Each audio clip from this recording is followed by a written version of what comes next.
महाकाय सूर्यकोटि समप्रभ निर्विघ्नं कुरु मे देव सर्वकार्येषु सर्वदा।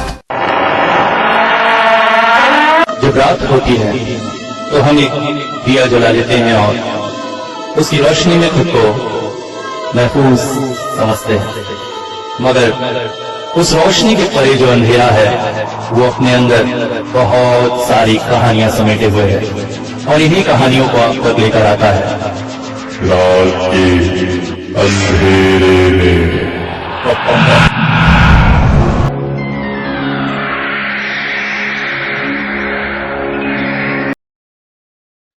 बच्चों का बड़ों की बातों में दखल देना या बड़ों के साथ बैठकर उनकी बातें सुनना, ये हमारे तहज़ीब में सही नहीं माना जाता है। और ऐसा ही कुछ होता था हम लोग के साथ भी। बचपन में हमारे घर काफ़ी बड़ा सा था। घर की छत भी काफ़ी बड़ी थी। छत के ऊपर करीब 4 कमरे बने हुए थे। इन्हीं में से 2 कमरों में रहने आए रौनक नाना जी। रौनक सिंह कोई 60-65 साल के होंगे। किराए से हमारे यहाँ रह रहे थे। उनके पास था उनकी ज़िंदगी का अनुभवों का खजाना, और यही अनुभव कभी कभी मूड में आकर वो सुनाते थे। ठंड की दोपहरी थी। छत पर मेरे दादाजी और उनकी मित्र मंडली एक और जमी हुई थी। दूसरे किनारे पर हम बच्चे बैठकर लूडो खेल रहे थे। हम बच्चों को स्ट्रिक्ट इंस्ट्रक्शन था कि बड़ों की बातों को ना तो सुनना है ना ही उसमें दखल देना है।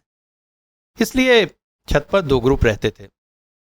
ठंड की दोपहरी, प्यारी सी धूप और उसमें अपनी अपनी महफिल। अचानक ही दादाजी ने हम लोगों से कहा, अरे सुनो, रौनक दादा तुम लोगों को भी कहानी सुनाएंगे कह रहे, आ जाओ आ जाओ। रौनक दादा की कहानियाँ उनके नाम अनुसार ही रौनकदार होती थी, और आज तो बड़ों का खुला निमंत्रण था। हम सब अपना लूडो गोटियां समेटकर अपनी दरी उठाकर दौड़ पड़े, और दादाजी लोग की बैठक के बगल में ही दरी लगाकर सब तैयार हो गए। रौनक दादा को हुक्का पीने की आदत थी। हुक्का गुड़गुड़ाते हुए बोले,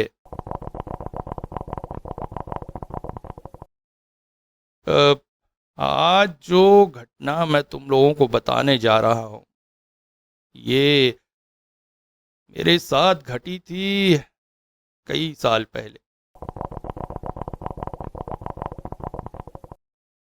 उस समय नई नई जवानी आई थी। एक प्राइवेट संस्था में कुछ दिन काम किया। काम से थककर छोड़ दिया। हाथ में कोई काम नहीं था। जगह जगह घूमने का शौक था, तो एक दोस्त ने कहा कि उसके गांव में उसकी एक पैतृक घर है, कुछ दिन जाकर वहां रहूं, आसपास के स्निग्ध और सुंदर वातावरण का मजा लूं। कुछ समय बाद वो घर वो बेचने वाला है। मैं भी तैयार हो गया। गांव के स्निग्ध वातावरण का नया अनुभव था। ये गांव उन दिनों कलकत्ता के आखिरी छोर पर था। पास ही में एक नदी थी। नदी के उस पार आज का बांग्लादेश और उस समय का पूर्वी पाकिस्तान हुआ करता था।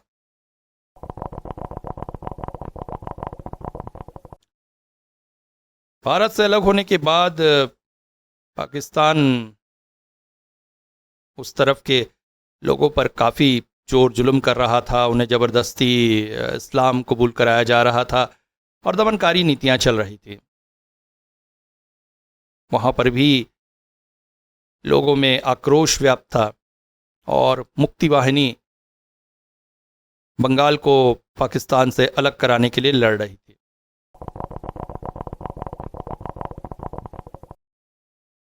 कुछ समय बाद ही फिर हिंदुस्तान ने भी इसमें साथ दिया था और बांग्लादेश को मुक्त किया था।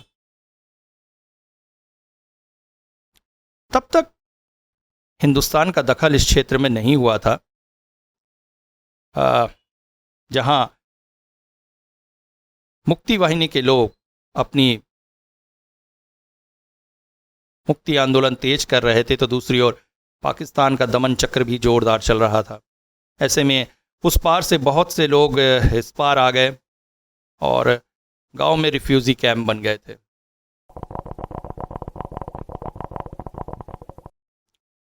मैं जब गांव पहुंचा तो मुझे पता चला कि जिस तरह से मुझे बताया गया था वैसा नहीं था। गांव से स्टेशन काफ़ी दूर था। स्टेशन से उतरकर पहले बस से, फिर रिक्शा से और फिर काफ़ी दूर पैदल चलने के बाद मिलता था गांव।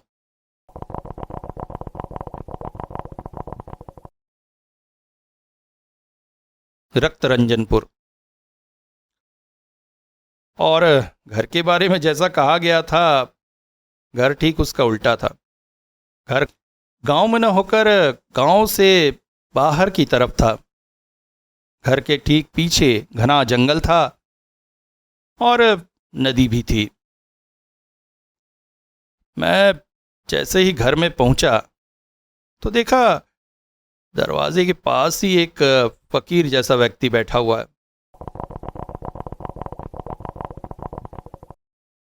मैंने उससे पूछा, आप कौन हैं?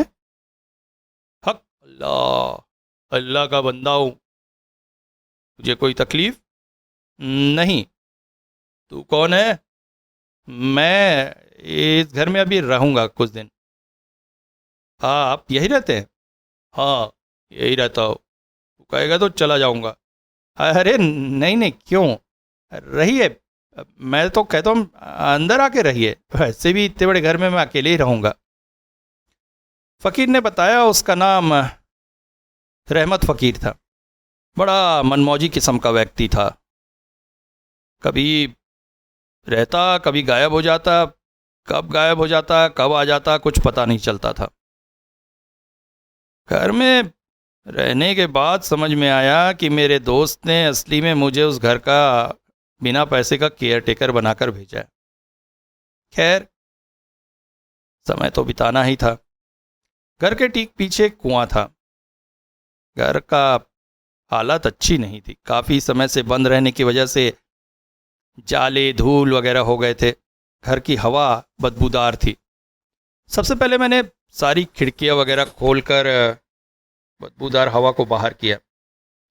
फिर कुएं से पानी लाकर घर की फर्श वगैरह धोकर उसे रहने लायक बनाया। गांव के लोग काफ़ी अच्छे थे। धीरे धीरे गांव के लोगों से मेरी पहचान हो गई। गांव में एकमात्र सरकारी स्कूल था जिसकी हालत कुछ अच्छी नहीं थी। अतः गांव के लड़कों को मैं ट्यूशन पढ़ाने लगा। हालांकि इससे पैसे तो उतने नहीं मिलते थे, मगर एक तरह से सेवा ही थी मेरी। उस समय कुछ किताबें वगैरह पढ़कर आयुर्वेद और होम्योपैथी का भी ज्ञान हो गया था। इसलिए गांव के लोगों को छोटी मोटी दवाइयाँ दे देता था। धीरे धीरे गांव में मुझे मास्टर जी, वैदराज जी वगैरह बुलाया जाने लगा। सुनकर उस समय गर्व ही होता था। हालांकि गांव में एक हॉस्पिटल भी था, मगर उसमें सिर्फ शनिवार के दिन ही डॉक्टर आते थे। मतलब बाकी पूरा हफ्ता गांव मेरी ही दवाइयों पर जिंदा था।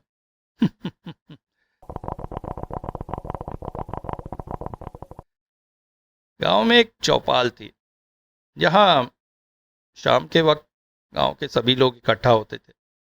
इनमें शकूर मियाँ, चौधरी चाचा और बनर्जी बाबू, ये सबसे उम्रदराज व्यक्ति थे और गांव में काफ़ी सम्माननीय भी थे। धीरे धीरे मेरा भी चौपाल में आना जाना होने लगा। मेरे पास उस समय एक रेडियो हुआ करता था। शाम को मेरे रेडियो पर सब लोग बड़े ध्यान से खबर सुनते, कभी फिल्मी गीत सुनते। फिर रात के घर आकर खाना खाकर मैं सो जाता था। दूसरी तरफ उस पार के बंगाल से बहुत बुरी बुरी खबरें आ रही थी। पाकिस्तानी सरकार की दमन नीतियां चरम पर थी। मुक्ति वाहिनी के लोगों पर बहुत ज़्यादा अत्याचार हो रहे थे। ऐसे ही एक रात अचानक मेरे दरवाजे पर दस्तक हुई। मैं चौंक पड़ा। दरवाज़ा खोला तो पता चला दो नवयुवक थे। एक के हाथ में गोली लगी थी। मैं थोड़ा सा चौंका, मगर वो बोल पड़े, डरिए मत, डरिए मत। हाँ हाँ, हम डाकू चोर नहीं है, मुक्ति वाहिनी के सदस्य हैं। पाकिस्तानी पुलिस के अत्याचार से बचकर यहाँ आए हैं। थोड़ी सी पनाह चाहिए थी आपके पास। मैंने तुरंत ही उन्हें अपने घर में पनाह दी। घायल लड़की को कुछ दवाइयाँ वगैरह दी, फिर उनके लिए खाने का इंतज़ाम किया। उन्हें खाता देख मन में बड़ी संतुष्टि हुई। लग रहा था बेचारे कई दिनों के भूखे होंगे। फिर कुछ देर आराम करने के बाद उन्होंने कहा रात में ही उन्हें निकल जाना है। नदी पार करके दूसरी तरफ उनके साथी उनका इंतज़ार कर रहे हैं। रास्ते में उनके लिए कुछ खाना वगैरह बांध कर मैं उनको कुछ देर तक छोड़ आया। उस रात पूर्णमासी की रात थी। चांद अपने शबाब पर था, मगर आसमान में कभी बादल तो कभी चांद दिखते थे। थोड़े समय पहले बारिश भी हुई थी, इस वजह से पानी फैला हुआ था। फकीर भी बड़ा अजीब आदमी था। उसके लिए घर का दरवाज़ा पूरी तरह से मैं बंद नहीं कर पाता था। कभी रात में आ जाता, कभी रात भर नहीं आता। मगर उसकी गायकी मुझे बहुत पसंद आ गई थी। जब चौपाल में नहीं जाना होता और कुछ काम नहीं होता था तो उसके पास बैठकर उसका गाना सुनता था। उस रात भी उन लड़कों के जाने के बाद दरवाज़ा हल्का ही बंद किया मैंने। लगा फकीर रात को आ सकते हैं। अभी बिस्तर में सोने ही जा रहा था कि अचानक पानी के ऊपर चलने की आवाज़ आई। मगर ये चलने की आवाज़ इंसानी पैरों की नहीं थी, घोड़े की थी। घोड़े के पैरों में नाल ठुकी हो और वो पानी के ऊपर चल रहा हो, ऐसी आवाज़ मेरे कानों में पड़ी। लगा घर के आसपास ही कोई घोड़े पर घूम रहा है, मगर कौन? क्योंकि इस समय तक ऐसे घोड़े पर घूमने वाले लोग बहुत कम ही हो गए थे। अंग्रेज सरकार के लोगों के जाने के बाद घुड़सवारों की संख्या भी कम होती जा रही थी। कुछ देर तक घोड़ों की टाप घर के आसपास आती रही, फिर दूर हो गई। मैं चौंक पड़ा। अगली सुबह बहुत जल्दी ही उठना पड़ा। दरवाजे पर कोई दस्तक दे रहा था। खोला तो गांव का ही एक व्यक्ति था। बोला, अरे जल्दी आइए, आपके घर के पीछे जंगल में देखिए क्या कांड हो गया है। मैं चौंक सा पड़ा। उसके साथ साथ पीछे वाले जंगल की तरफ गया तो वहां पर बहुत सारे गांव के लोग थे, पुलिस थी। मैं आश्चर्य में पड़ा था। भीड़ को ढकेल कर जब अंदर घुसा तो सामने का दृश्य देखकर आंखें भीग सी आई। सामने दो लड़कों की लाशें पड़ी थी। लाशों को देखकर समझ में आ रहा था ये वही दो लड़के जो कल रात मेरे घर पर आए थे। ओफ, बेचारे पाकिस्तानी सैनिकों के हाथों मारे गए। मगर एक बात आश्चर्य की मुझे दिखी, दोनों लड़कों के सर गायब थे। आखिर पाकिस्तानी सेना को उनके सर काटने से क्या लाभ मिलने वाला था? ऐसी निशन सत्या देखकर मेरा मन द्रवित हो गया। रात को उन दोनों के चेहरे याद आ गए, देशभक्त दोनों बालक। मैं घर लौट आया। देखा तो फकीर बैठे हुए थे। हक अल्लाह, कल रात को सुना था घोड़े की टापों की आवाज, जाग उठाए वो फिर से। फिर से जाग उठाए वो। अल्लाह अल्लाह, सबको रहमत देना अल्लाह, सबको रहमत देना। 9 लड़कों की हत्या भी उसी ने की है। हक अल्लाह, हक अल्लाह। हत्या किसने की है? वही जो सालों से इस गांव पर घूम रहा है, वो फिर से आजाद हो गया है। जंगल की तरफ वाला बड़ा बट का पेड़ देखा तूने? कल रात की बारिश में वो खड़ गया है। उसी बट के पेड़ पर उसे बांध के रखा गया था। वो फिर से आजाद हो गया है। गांव में मौत की होली खेलेगा वो। हक अल्लाह, हक अल्लाह। फकीर बाबा मानसिक रूप से विक्षिप्त नहीं थे, मगर कभी कभी बड़ी बेसर पैर की बातें करते थे। इस वक्त भी उनकी बात मुझे वैसे ही लग रही थी। मैंने उनसे पूछा, बाबा कौन, क्या कहना चाह रहे हैं आप? हक अल्लाह, हक अल्लाह। कुछ नहीं, कुछ नहीं, मेरी बात मान।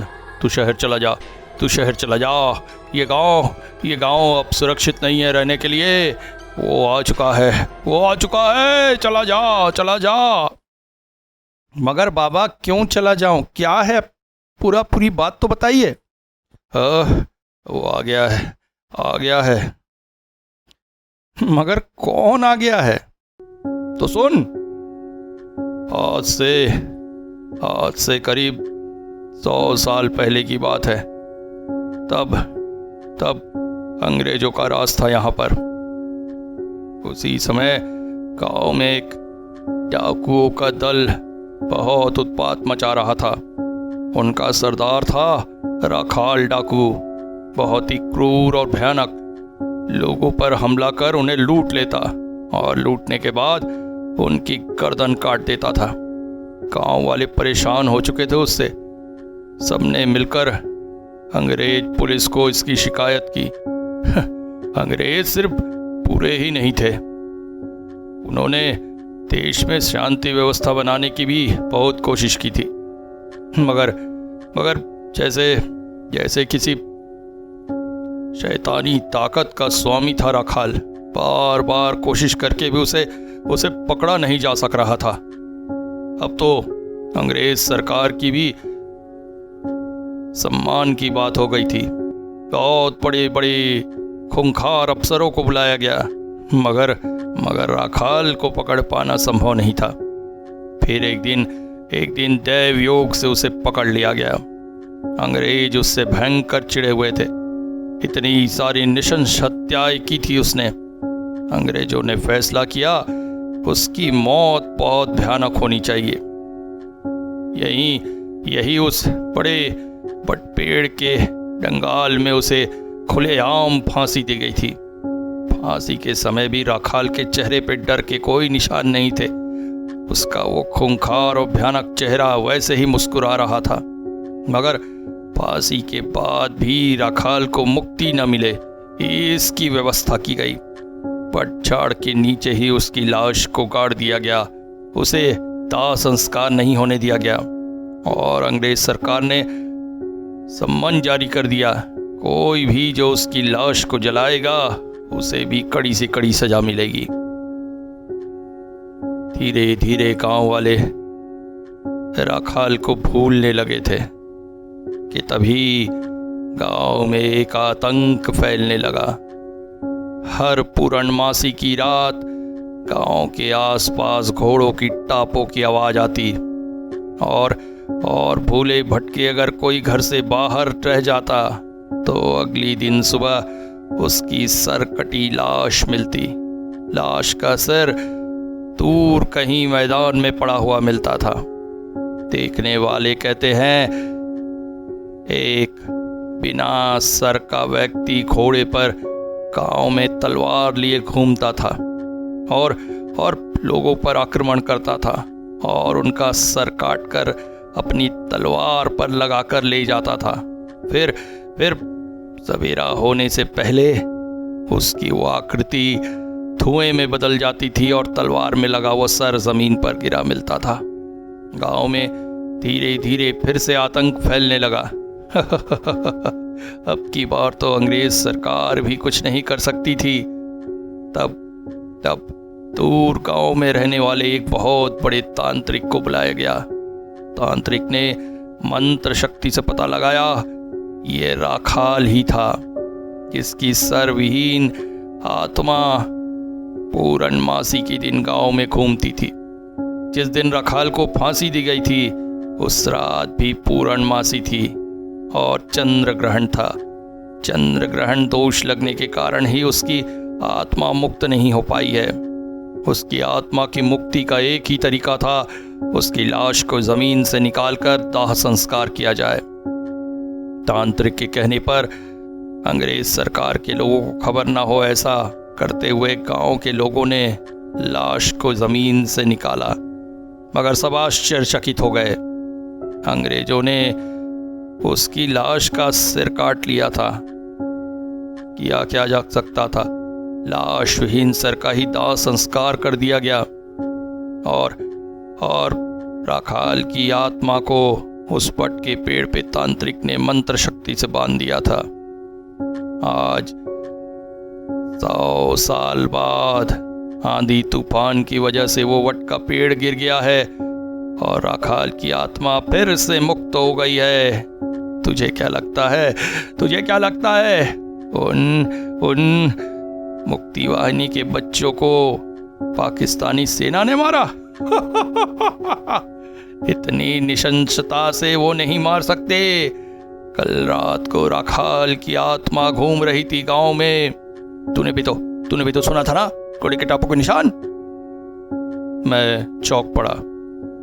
मुझे घोड़े के टापों की आवाज आई थी, फकीर को कैसे पता? हाँ, कल रात उसकी आत्मा घूम रही थी अपने सर को खोजते हुए। उसने उन बच्चों को मारकर उनका सर निकाला और अपने सर पर लगाने की कोशिश की, मगर वो सर जब उसके धड़ पर नहीं बैठे तो उसकी आत्मा और कुपित हो गई है। वो अपना सर ढूंढ रही है ताकि अपने शरीर को पूर्ण कर सके। अब से हर पूर्णमासी को इस गांव में मौत नाचेगी। हक अल्लाह, हक अल्लाह, हक अल्लाह। और सुन, रात को संभल कर हाकर, आसपास आत्मा के अलावा भी सांप बिच्छुओं का राज है।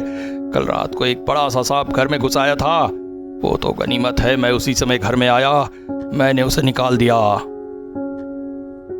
सारी कहानी बताकर फकीर फिर अचानक उठ गए और कहीं जाने को निकल पड़े। उनका पीछा करना व्यर्थ था। राखाल की कहानी सुनकर मेरा मन भी कांप उठा था। कल रात को वास्तव में जिस तरह की घोड़ों की आवाज मैंने सुनी थी वो सामान्य घोड़ों की आवाज नहीं हो सकती थी। मैं शाम को चौपाल में गया। चौपाल में भी बातों का विषय उन लड़कों की हत्या ही थी। धीरे से मैंने ये बिना बताए कि फकीर ने मुझे सब कुछ बता दिया है या कल रात को घोड़ों की टापों की आवाज आई थी, राखाल की बात छेड़ी। गांव के वृद्धजन, शकूर मियाँ और वगैरह ने माना कि उनके बाप दादाओं से उन्होंने भी राखाल की कहानी सुनी है। वट के पेड़ के टूट कर गिर जाने से सभी भयभीत थे। मैंने और बाकी बातें बताकर उन्हें डराना उचित नहीं समझा। वो पहले ही फैसला लिए बैठे थे कि वट के पेड़ के टूटने से जो बंधन टूटा है उसे फिर से बंधवाएंगे। गांव से कुछ ही दूरी पर एक और तांत्रिक थे। अगले दिन लोगों को भेजकर उन्हें बुलाया गया, मगर तांत्रिक नहीं आए। उनका एक शिष्य आया। तांत्रिक की उम्र हो गई थी, वो काफ़ी बीमार थे। उन्होंने अपने एक योग्य शिष्य को भेजा, जिसने काफ़ी लंबी चौड़ी पूजा आदि करने के बाद हम लोगों से कहा कि उसने दोबारा आत्मा को पेड़ से बांध दिया है। अब गांव भय मुक्त है। सब कुछ ठीक ही चल रहा था, मगर पता नहीं क्यों मेरे मन में एक अनजाना सा डर था। समय बीतता रहा। जब तक पूर्णमासी नहीं आती थी तब तक गांव में कोई डर नहीं था। एक दिन ऐसे ही गांव के वली मिस्त्री जी मुझे रास्ते में मिल गए। अपने 13-14 साल के बेटे को साइकिल के पीछे बैठाए वो तेजी से कहीं जा रहे थे। पूछने पर पता चला पास के गांव में उनकी बहन रहती है जो बेहद बीमार है, शायद नहीं बचेगी। बहन के प्यार में बंधा भाई तेजी से उससे आखिरी दर्शन करने के लिए दौड़ रहा था। मैंने उनसे कहा मैं उनके साथ चलता हूं, हो सकता है मेरी कोई दवा उन पर काम कर जाए। अतः रास्ते से हम फिर एक बार गांव की ओर लौट आए। मेरे घर से मैंने अपनी साइकिल ली, लड़के को गांव में छोड़ा और हम दोनों निकल पड़े। पास के गांव में जब पहुंचे तो उनकी बहन की स्थिति सच में शोचनीय थी। भाई को देखकर उसकी आंखों से टप टप पानी गिरने लगा। भाई भी फपक फपक कर रो उठा। मैंने अपनी दवाएं इत्यादि उन्हें दी।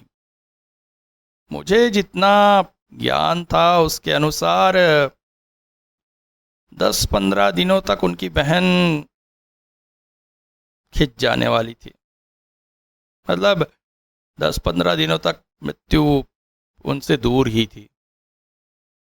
तब तक अगर उचित इलाज मिले तो हो सकता है और ठीक हो जाए। उनके बेटों को उचित सलाह आदि देकर हम दोनों वापस गांव की ओर चल पड़े। बहन के शोक में दुखी भाई मिस्त्री जी बेहद धीरे साइकिल चला रहे थे। मैं उनसे दूर निकल जाता, फिर रास्ते पर रुककर उनका इंतज़ार करता। वो धीरे धीरे मेरे पास पहुंचते, फिर हम आगे बढ़ते। कई बार रुककर उन्हें आवाज़ भी लगानी पड़ी थी। ऐसा करते करते शाम ढल आई थी। गांव के मैदान के पास पहुंचकर अंधेरे में मैंने उनसे कहा जरा जल्दी साइकिल चलाएं। गांव में प्रवेश करने के लिए एक पतला सा नाला था जिसके ऊपर एक पुल था। पुल पार हो जाए तो डर की कोई बात नहीं थी, मगर वहां तक पहुंचना भी मुश्किल हो रहा था उनकी धीमी साइकिल चलाने की वजह से। जाते जाते अचानक मैंने उस वट पेड़ की तरफ एक नज़र मारी। कृष्ण जी की काटने से जिस तरह से पूतना कटे हुए पेड़ की भांति ज़मीन पर पड़ी हुई थी, चांद की रोशनी में इस वक्त वट का वो बड़ा सा पेड़ वैसा ही महसूस हो रहा था। हम दोनों आगे बढ़ते जा रहे थे कि तभी दोनों के कानों में जो कुछ सुनाई दिया उससे हम कांप उठे थे। हम दोनों ने ही स्पष्ट सुनी थी पीछे से आती हुई घोड़ों के टापों की आवाज़। अचानक मैंने मिस्त्री से पूछा, आज तिथि कौन सी है? मिस्त्री ने सोचकर जवाब दिया, लगता है पूर्णिमा तिथि है। आकाश की तरफ जब मैंने देखा पूरा चांद तो मेरा दिल और धड़क उठा। मैंने उनसे कहा, जल्दी साइकिल चलाइए। अब हम दोनों बेहद तेजी से साइकिल दौड़ा रहे थे, मगर पथरीले मैदान में साइकिल दौड़ा पाना थोड़ा मुश्किल हो रहा था। एक बार रुककर मैंने पीछे देखा, पीछे कुछ भी नहीं था। मुझे लगा डर इंसान को क्या क्या दिखा और सुना देता है। अरे तांत्रिक ने तो बंधन कर ही दिया है, फिर डर किस बात का। मगर तभी आश्चर्यजनक रूप से पास के जंगल से एक छोटी सी लोमड़ी निकलकर हमारे साइकिल के सामने से दौड़ कर गई। साइकिल का ब्रेक मारते मारते हम दोनों असंतुलित से हो गए थे और मिस्त्री के साइकिल का चक्का उसके शरीर पर चढ़ गया था। एक कैंक की आवाज के साथ वो थोड़ी दूर छिटक गई। मिस्त्री भी असंतुलित होकर साइकिल से जमीन पर गिर पड़े थे। थोड़ी दूर जाकर उस लोमड़ी ने हमें बड़ी अजीब नजरों से घूरा। उसकी आंखें जैसे आग सी जल रही। आसमान की तरफ देखकर उसने हुंकार लगाई, जैसे किसी अनजानी शक्ति से कह रही हो, तुम्हारे शिकार आ चुके हैं, आ जाओ। और फिर आश्चर्यजनक रूप से पास के जंगल में गायब हो गई। मिस्त्री के गिरने से उनका पहना चश्मा जमीन पर गिर गया था। मैंने जल्दी से उन्हें उठाया, उसकी साइकिल उठाई और चश्मा उन्हें देकर जल्दी से चलने को कहा। मगर अगले ही पल एक और मुसीबत खड़ी हो गई। उनकी साइकिल की चेन उतर गई। अब उम्रदराज व्यक्ति चेन कहाँ लगा पाएंगे, यही सोचकर मैं उनकी साइकिल की चेन लगाने लगा। मगर आश्चर्यजनक रूप से जितनी बार मैं चेन फिट करके पैडल घुमाता, चेन फिर से उतर जाती। कुछ देर तक प्रयास करने के बाद समझ में आया कि समय ही बर्बाद हो रहा है। अब हम दोनों तेज कदमों से पैदल ही साइकिल साथ में लिए गांव की ओर बढ़े चले जा रहे थे। कुछ ही देर में फिर से वो घोड़ों की टापों की आवाज सुनाई दी, मगर अब की बार धीरे धीरे करीब आती हुई। हम दोनों की हालत इतनी खराब हो चुकी थी कि अब की बार मुझे हिम्मत भी नहीं हुई मैं पीछे मुड़कर देखूं। अचानक मिस्त्री ने मेरा हाथ पकड़ा और बोला, तेजी से भागो, तेजी से भागो। हम दोनों साइकिल मैदान में ही फेंक कर एक दूसरे की बाह पकड़कर बेतहाशा दौड़ने लगे। मैं हृष्ट पुष्ट जवान था, इस वजह से मेरे खिंचाव से मिस्त्री भी काफी जल्दी दौड़े चले आ रहे थे। असल में उन्होंने मुझे पकड़ा भी इसीलिए था, मेरी ताकत के सहारे वो तेजी से दौड़ सके। पथरीले मैदान में पत्थरों के ऊपर दौड़ना मुश्किल था, मगर हम बेतहाशा दौड़े चले जा रहे थे। घोड़ों की टापों की आवाज करीब आती चली जा रही थी और तभी हवा का एक तेज ठंडा झोंका हमारे पास से होकर गुजरा। हम दोनों छिटक कर संभले। समझ में आया, धारदार मोटी तलवार हमारे पास से होकर गुजरी है। शिकारी इस वक्त हमारे आसपास ही है। तभी बारिश की कुछ बूंदों के छींटे मेरे ऊपर पड़े। मैं चौंका। आसमान तो बादलों से साफ है, फिर बारिश कैसे? कपड़ों में पड़े कुछ छींटों को गौर से देखने से समझ में आया वो बारिश के छींटे नहीं बल्कि खून की बूंदें थी। और अगले ही पल एक वजन लगने से मैं लड़खड़ा कर जमीन पर गिर गया। मेरे साथ ही मिस्त्री भी जमीन पर गिरे पड़े थे। उनका शरीर तेजी से तड़प रहा था। बाँह की पकड़ मजबूत होती जा रही थी और अगले ही पल मैंने देखा उनके धड़ में गर्दन नहीं थी। गर्दन हमसे कुछ ही दूरी पर जमीन पर पड़ी हुई थी। आश्चर्यजनक रूप से उनका चश्मा अब भी उनकी आंखों में था और वो चांद की रोशनी से चमक रहा था। एक बार फिर से घोड़ों के टापों की आवाज कान में आई। अब की बार सामने की तरफ से। मैंने पहली बार उस आकृति को अपनी आंखों से देखा। घोड़े के ऊपर बैठा हुआ, सफेद धोती और काला शॉल से अपना शरीर ढके, चमचमाती मोटी तलवार हाथ में लिए एक सरविहीन व्यक्ति मेरे सामने से होता हुआ मिस्त्री के सर को अपनी तलवार में उठाए दूर चला जा रहा था।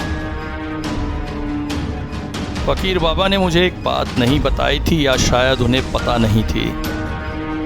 ये अंग्रेज जब राखाल को पकड़ रहे थे तो लड़ाई के दौरान शायद उसके घोड़े की गर्दन भी कट गई थी और उसी से गिरने की वजह से वो पकड़ा गया था, क्योंकि जिस घोड़े पर बैठकर वो जा रहा था, सफेद रंग के उस घोड़े की गर्दन के बाल उड़ रहे थे, मगर गर्दन के आगे सर नाम की कोई चीज नहीं थी। मिस्त्री का शरीर धीरे धीरे ठंडा हो रहा था और उसकी पकड़ मजबूत होती जा रही थी। मैं बड़ी मुश्किल से उसकी पकड़ छुड़ाने की कोशिश कर रहा था, क्योंकि तब तक मिस्त्री के सर को देखकर राखाल की आत्मा फिर से उत्तेजित हो चुकी थी और घोड़ों के टापों की आवाज फिर से वापस आ रही थी। अब की बार मेरे लिए। मैं किसी तरह से मिस्त्री की लाश की पकड़ छुड़ाकर बेतहाशा उस छोटे से पुल की तरफ दौड़ लिया। घोड़े की टापों की आवाज धीरे धीरे मेरे करीब आती जा रही थी। पुल पार करके मैं बेतहाशा थक चुका था। उस पार पहुंचा ही था। घोड़े की टापों की आवाज अब उस लकड़ी के पुल पर आ रही थी। ये क्या? मैंने तो सुन रखा था वो पुल के इस पार नहीं आएगा, मगर अब मेरा निस्तार नहीं था। मृत्यु साक्षात मेरे पीछे सर्वहीन रूप में चली आ रही थी। कुछ ही पलों में वो धारदार चमचमाती तलवार मेरी गर्दन पर पड़ने वाली थी और मैं भी इहलोक से प्रस्थान करने वाला था। मन में हो उठी, काश फकीर बाबा की बात मानकर गांव छोड़कर चला गया होता। तभी आश्चर्यजनक रूप से कानों में पड़ी कहानी की आवाज, अल्लाह तू मालिक। धीरे धीरे आवाज पास आने लगी। फकीर बाबा मुझसे कुछ ही दूरी पर थे। मैं पागलों की तरह दौड़कर उनके पास गया और उन्हें पकड़कर असंतुलित होकर जमीन पर गिर पड़ा। क्या हुआ? क्या हुआ? बाबा, शैतान, रुक जाओ भाई! बाबा चीख पड़े और फिर बेतहाशा पागलों की तरह दौड़ पड़े उस 100 साल पुराने शैतान की ओर। मैं अपनी होश संभाल न सका और बेहोश हो गया। आँख खुली तो खुद को गांव के एक छोटे से अस्पताल में पाया। एक दो गांव वाले जो वहां पर थे उन्होंने बताया कि सवेरे मुझे मैदान पर बेहोश पड़े देखकर उन लोगों ने मुझे इस अस्पताल में भर्ती किया था। गांव और उसके आसपास अस्पताल की कमी थी। यह अस्पताल गांव से काफी दूर था, मगर गांव वालों का प्रेम और सम्मान ही था जो वो इतनी मुश्किलों के बाद भी मुझे यहां लाकर भर्ती किए थे। 2 दिनों तक बेहोश रहने के बाद मुझे होश आया था। राखाल की मिस्त्री का शरीर भी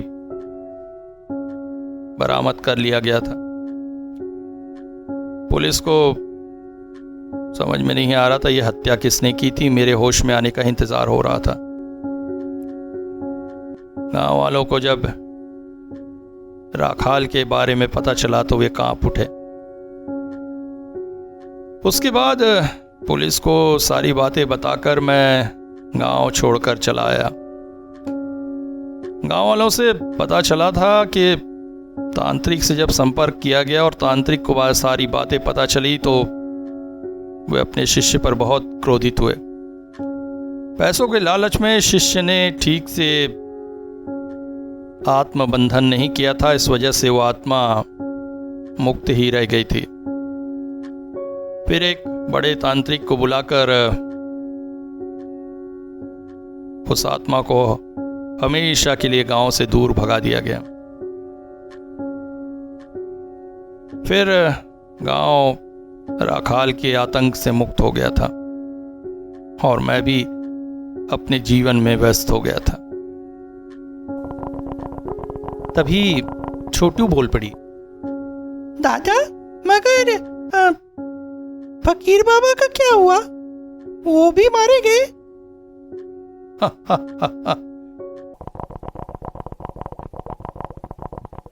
अरे बेटी, जो 100 साल पहले मर चुका हो उसे राखाल की आत्मा क्या मारती? क्या मतलब?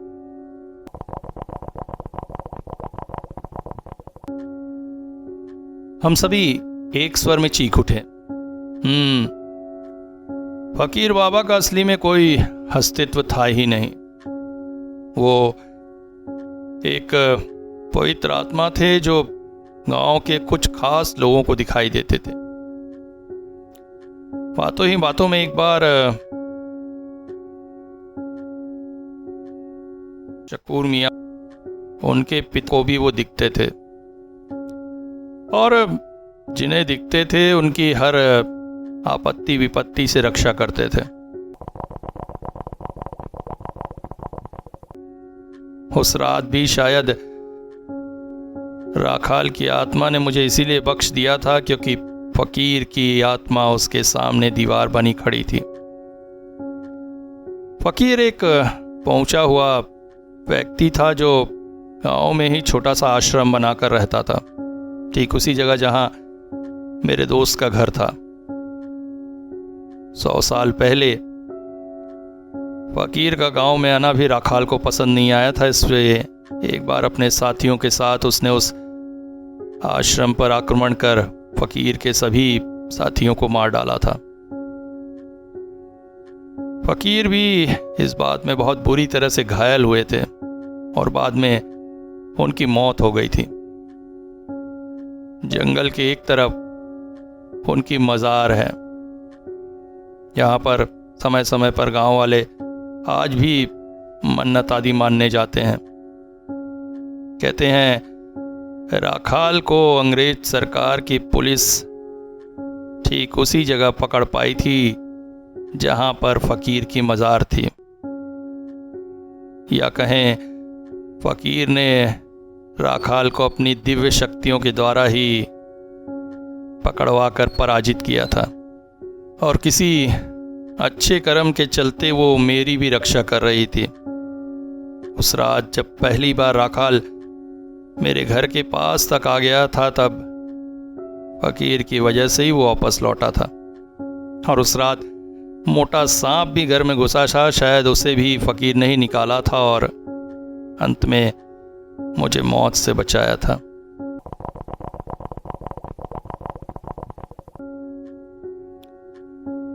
दादाजी की कहानी सुनकर हम सभी आश्चर्यचकित थे और हमारे शरीर के रोए जैसे खड़े हो गए थे, रोए जैसे खड़े हो गए थे, रोए जैसे खड़े हो गए थे।